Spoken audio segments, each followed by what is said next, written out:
Romans chapter 9, verse 19. One of you will say to me, then why does Yahweh still blame us? For who is able to resist his will? But who are you, a human being, to talk back to Yahweh? Shall what is formed say to the other who formed it, why did you make me like this? Does not the potter have the right to make out of the same lump of clay some pottery for special purposes and some for common use? What if Yahweh, although choosing to show his wrath and make his power known, bore with great patience the objects of his wrath, prepared for destruction? What if he did this to make the riches of his glory known to the objects of his mercy, whom he prepared in advance for glory? Even us, whom he also called, not only for the Jews, but also from the Gentiles. As he says in Hosea, I will call them my people who are not my people, and I will call her my loved one who is not my loved one. And in the very place where it was said to them, you are not my people, they will be called children of the living Yahweh and God. Isaiah cries out concerning Israel. Though the number of the Israelites be like the sand by the sea, only the remnant will be saved. For the Lord will carry out his sentence on earth with speed and finality.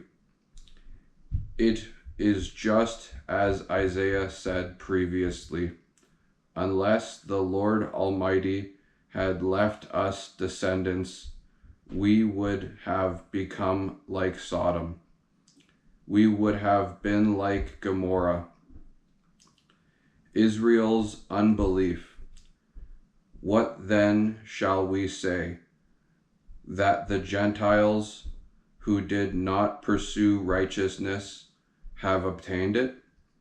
A righteousness that is by faith, but the people of Israel who pursued the law as the way of righteousness have not attained their goal.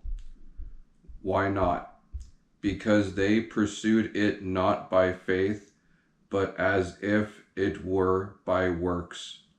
They stumbled over the stumbling stone, as it is written, see, I lay in Zion a stone that causes people to stumble, and a rock that makes them fall, and the one who believes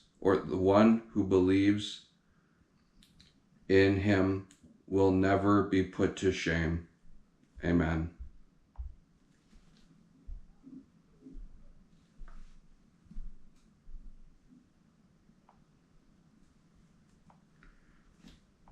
Romans chapter 10, verse 1.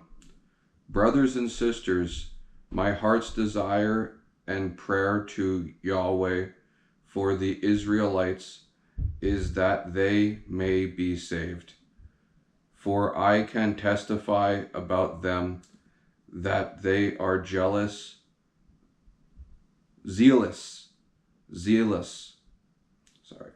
for God, but their zeal is not based on knowledge, since they did not know the righteousness of Yahweh and sought to establish their own. They did not submit to Yahweh's righteousness. Christ is the culmination of the law, so that there may be righteousness for everyone who believes. Amen.